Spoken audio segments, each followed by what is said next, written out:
for quite a while. So, alam na namin kung paano laruin yung character na assigned sa amin. So, well, it was easy.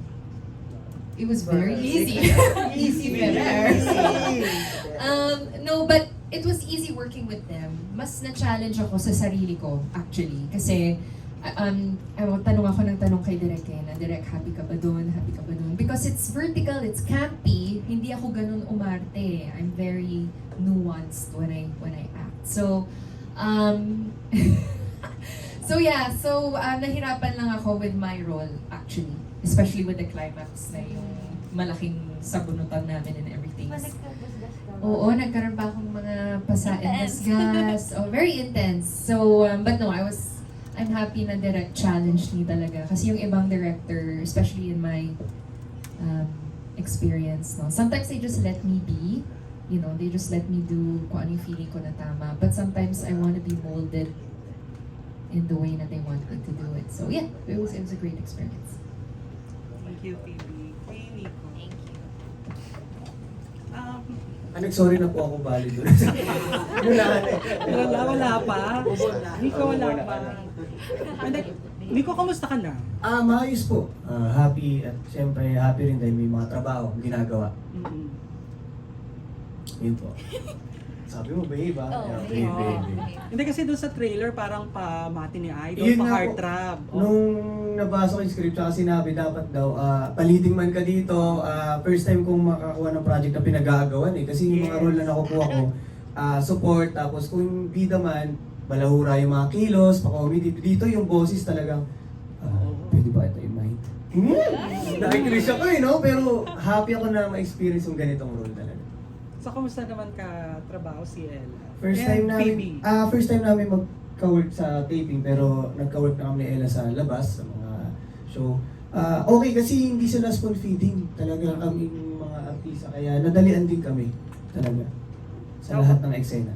Si Phoebe.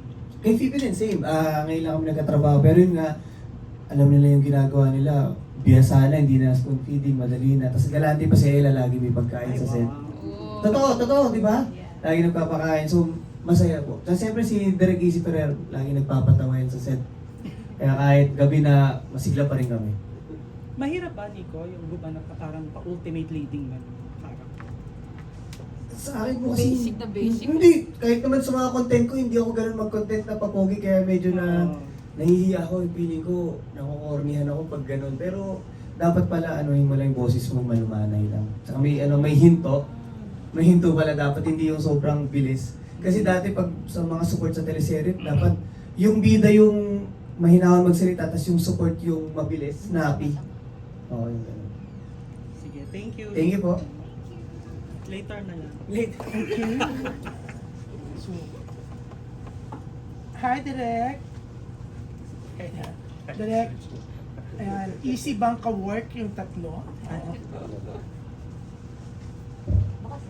Ayun, hi, hello po, hello everyone, good afternoon.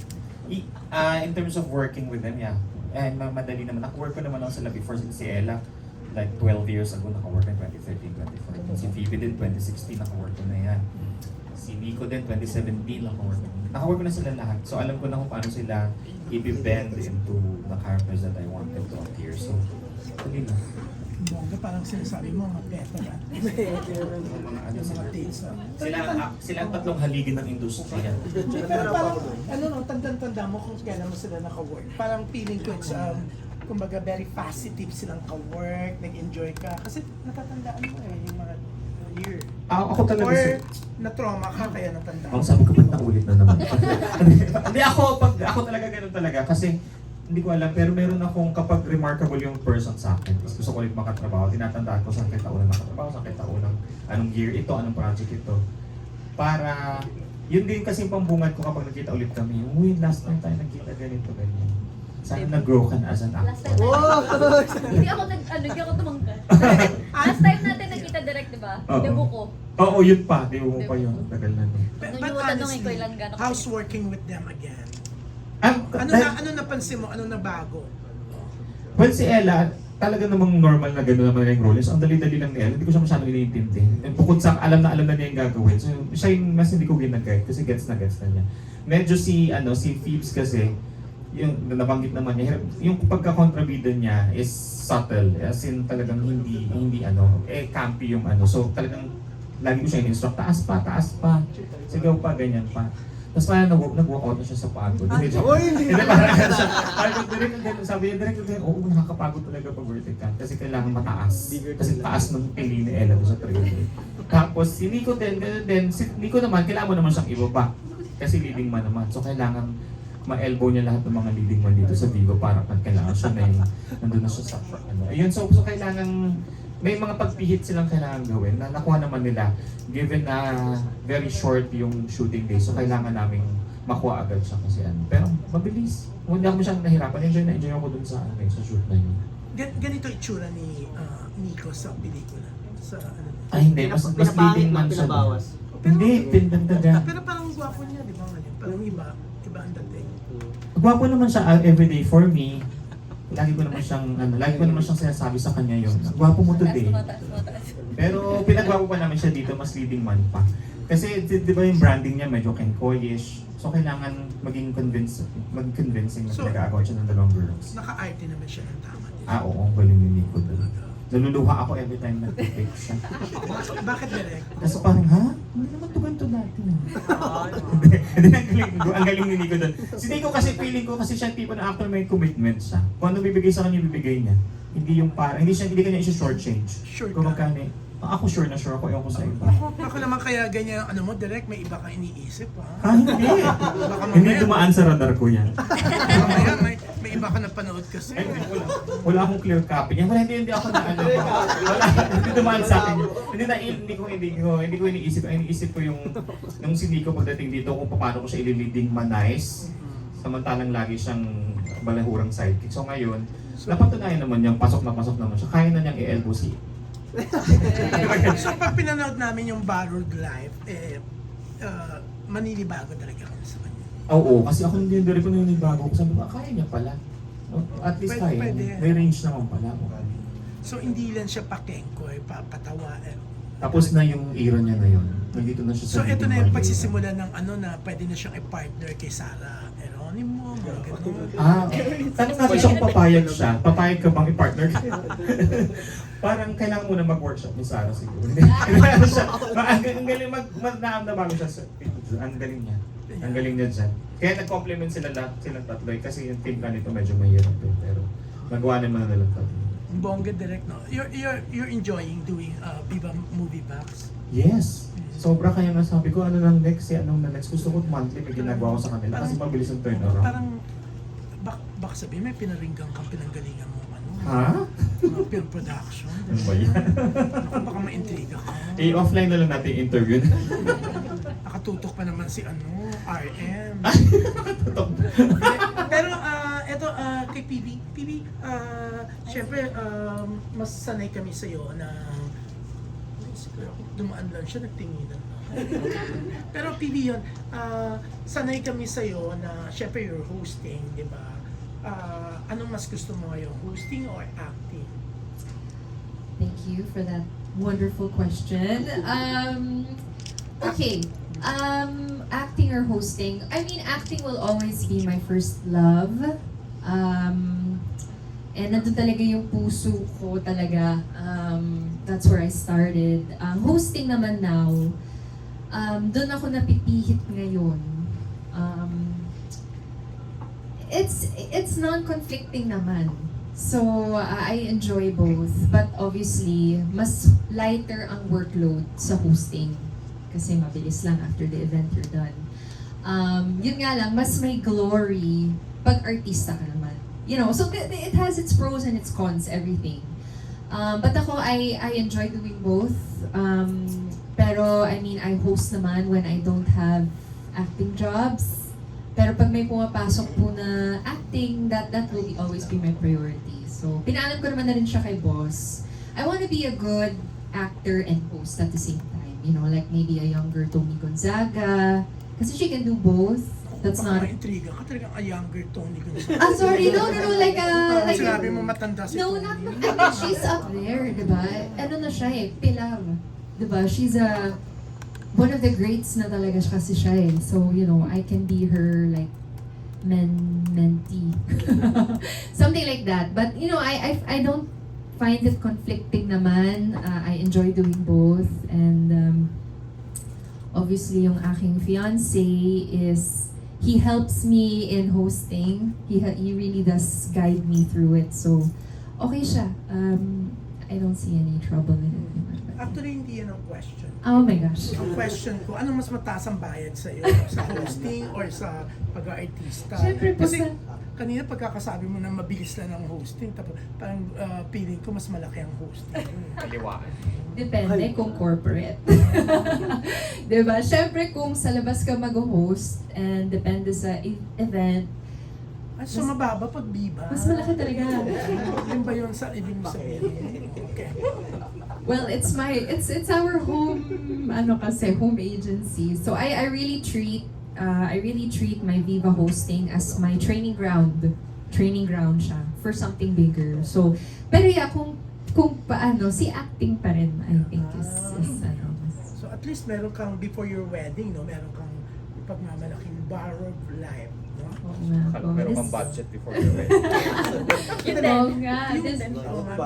May pumirma ka na ba ng prenuptial? Sure ba ito na tuloy na tuloy ito? Wala, no need for prenup kami. No, I think this is my last project before ako maging married. So this is special din sa akin, itong project na to. But yeah, yun. So you're gonna rest before the wedding this June? Yes, I have a few days na lang before we fly to Boracay. So this is my last day of work. Essentially, this is my last day before As a everything. single. As a single. At least we're happy for you. And, yeah. Thank you, Good thank luck, you, yeah. thank you. Pero yan, Ate May. na-mental block ako. Matagal ka nawala. Ay, hello So, po. dati naglalandian lang kayo ni nakikita ko sa Ay, sino po? Starbucks ni Sino po? P. Di ba matalas ko kayo dati makita, lagi kayo magkasama. Hindi, yung dati mo, Hindi ko po alam. Wala po akong maalala. Anyway, sandali.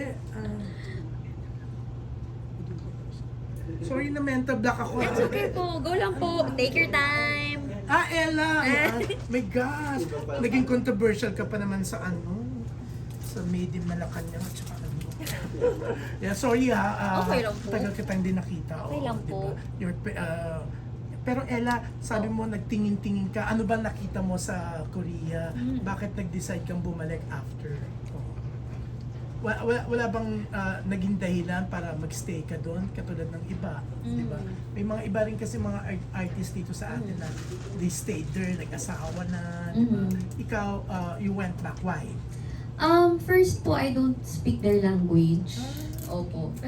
Marunong naman po, pero iba pa rin kasi yung marunong talaga fluently, tsaka alam talaga paano makipag-usap po. And at the same time po, syempre po, katulad din dito, katulad din po doon, marami na rin pong mga gusto rin, pangarap din nilang maging idol, maging artista po doon. So, ganun din po. So, sabi ko, ba't pa ako aalis dito sa aking sariling bansa na simula ng bata naman po ako. Na-establish ko naman na po yung sarili ko. Tama, At, establish. opo. So, So, you yun po. considered yung time, ilang gano'n ka ba katagal sa Korea? Actually, 3 months lang naman 3 po. months. And meron din po kasing agency talaga na tinry po kaming kunin po. And then, yun po, actually more on music po yun eh. And ako naman po, mas ano rin naman po ako, mas confident din naman po ako with acting talaga. So, you consider yung 3 months mo doon is parang yun ang borrowed life mo? Borrowed life, I guess, opo. Pero I remember staying there and crying lang every day Why? because of homesick lang talaga. Homesick lang. Opo, iba Why? talaga yung culture doon, iba yung culture dito. Baka may naiwan ka dito? Wala naman po, kasama ko rin naman po sa Korea, nung pumunta po ako, kasama ko pa rin po hanggang ngayon. Ang naiwan ko lang po dito siguro yung yung mga tao pong naghihintay po talaga sa akin ng pagbabalik ko po sa pag-acting. And na-realize ko ba't ako mag-ibang bansa. I mean, okay naman po, at least there's opportunities. Kasi nung last January din po, December, January, bumalik din po ako sa Korea. In-invite din po ako as a as Ella Cruz din po for a big event din po ng countdown nila. And right now, I think this coming New Year din po, babalik din po talaga ako. So may mga opportunities po doon. Pero hindi naman po nila ako kilala doon. Iba pa rin po syempre yung sila, may sarili silang mga artista na Korean talaga, nakakapag-speak ng language nila. Sa dito po na matagal ko na rin pong pinaghirapan ko yun kasama si mama po, di ba? Sayang kasi, di ba, established ka na dito, sabi Opo, mo nga, di ba? opo. Pero yung decision mo to leave for Korea, naka-apekto ba kaya naisip mo to leave for Korea dahil yung mga ibang taong kasi nabiktima ka ng bashing, nabiktima ka, di ba? Isa yun sa consideration mo why you Hindi left. naman po. Simula nung bata ako, simula high school ako, mahilig talaga ako sa K-pop. So, sabi ko, since meron opportunity na nagbukas, bakit hindi ko i-try? Wala naman pong mawawala sa akin sa pag-try sa Korea, ganyan. Pero, wala naman po siyang parang nawala or so. So, wala. Tinry ko lang po talaga. Tinry ko kung kaya ko pa. Kasi syempre, iba po yung mas bata ka na mas madali mag-adapt sa medyo mas mature ka na sa, mas mahirap mag-practice or mag-aral. So, tinry ko lang po talaga siya.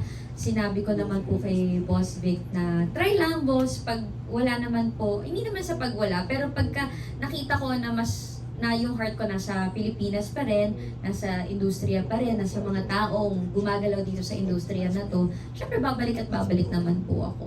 Pero ang sarap na may katulad ng Viva family mo na when you decided na bumalik, Opo, ayan pa rin sila, opo, di ba? actually- And when you decided na umalis at mag-try muna, pinayagan ka, di ba? Medyo hindi po, syempre.